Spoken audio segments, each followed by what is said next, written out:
Is the state that we are in right now a result of the lack of authentic biblical masculinity? Hi, my name is Ali Shuaga, and this is 10 Points to Ponder, where we like to talk about all the things that get you canceled. Race, politics, Jesus, and manhood.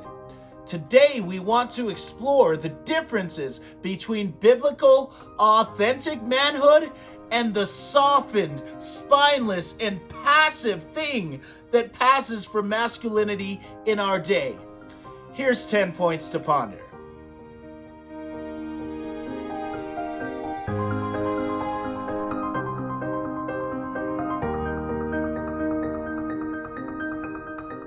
Point 1. Real men will reject passivity. At home, do you know what your kids are doing? Do you know what your family is doing? Do you know what they're watching? Do you know how they are doing in their lives? At work, are you doing just enough to not get fired? Or are you working with an attitude of thankfulness for the fact that you've been given a job? We move on to government. Are we rejecting passivity that says, go ahead, let's lock down forever. Let's wear masks forever. It doesn't matter if there's a vaccine out. We still need to do these things. Are you saying this makes no sense? Are you rejecting passivity when it comes to justice? We have people saying and chanting, no justice, no peace, and then they unjustly are going and burning and breaking windows and looting, and we don't say anything. Biblical, authentic manhood rejects that passivity of just going along with everything and speaks up. Point 2. Real men will ask questions. They won't just sit back and sit there and try to look knowledgeable for fear of asking a question and people thinking that they don't have everything together.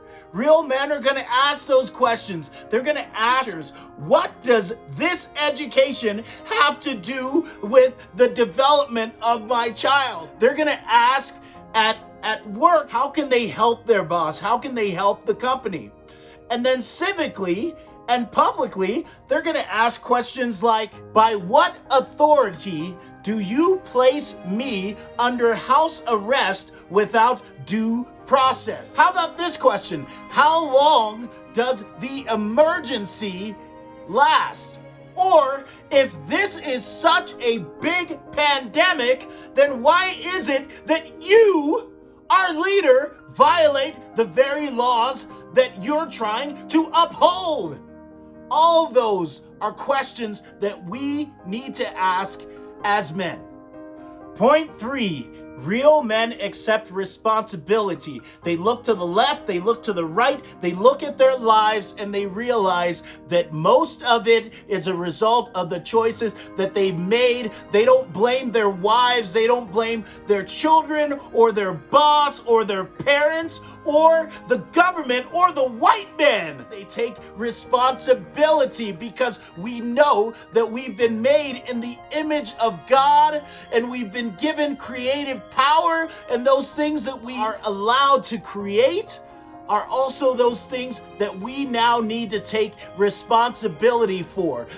Point 4.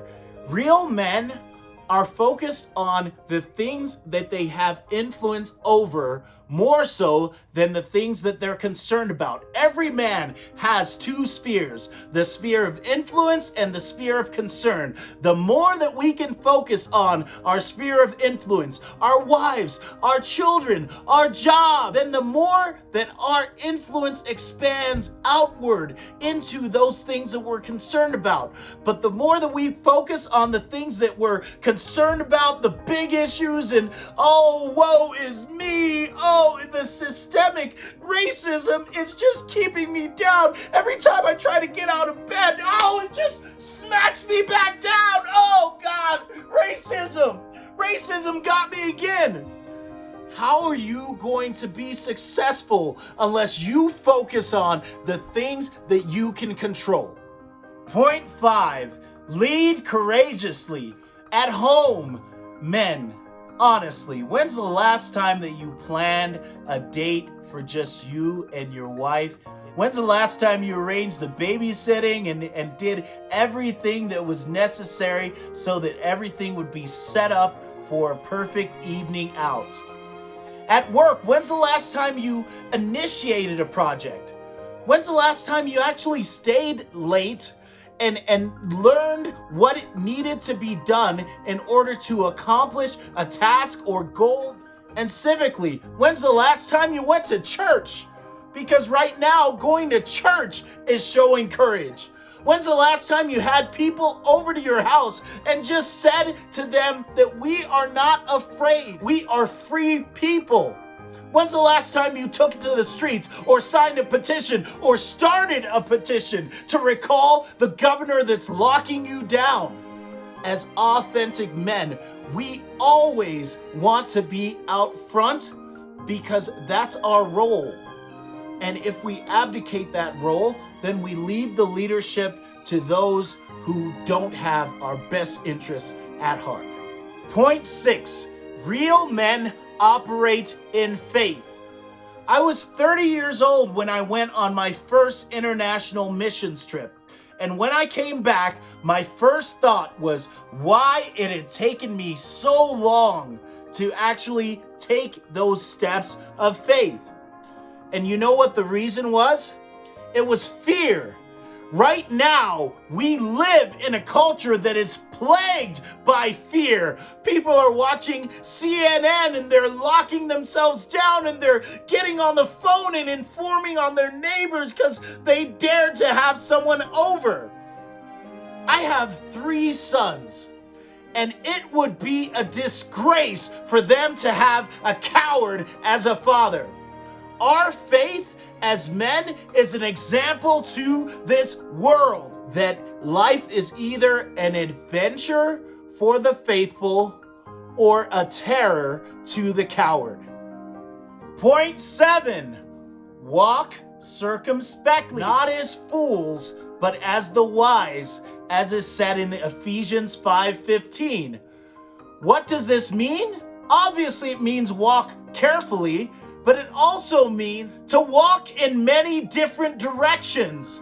Any fool can walk in one direction to the detriment of everything else in his life. Look at professional athletes. They do great on the football field, they do great in basketball, and then you look at their families and you look at their lives, and you see this trail of Sean Kemp's kids all over the place, all over the country. When we walk circumspectly, we're paying attention to every area of our lives. This would be a great example to our government right now.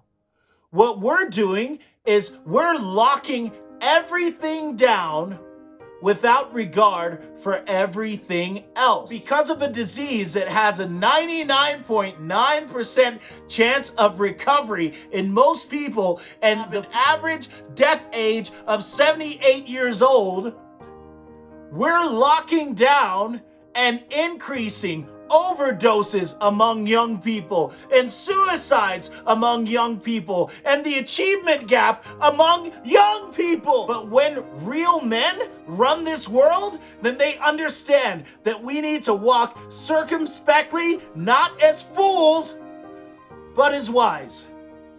Point 8. Authentic manhood walks with the wise. There are so many scriptures about this. Bad company corrupts good morals. The wise walk with the wise. The companion of fools is punished. We have an entire society of men that need other men who are maybe older and wiser to speak into it so that we don't repeat the same mistakes. Our society also needs to learn from the lessons of history. The fools want you to try things that have already been tried and failed. They don't want you to know about Mao in China and Stalin in Russia and Pol Pot in Cambodia. They don't want you to learn that all of these people were utopians, and in trying to do the best for the people, actually ended up killing millions of them. And here we are, trying another failed experiment because our society is a companion of fools. Point 9. Men need to know their triggers. Every single man has a certain thing that they will take to, and it will bring about their destruction. For most men, it comes in the form of either money, power, or sex.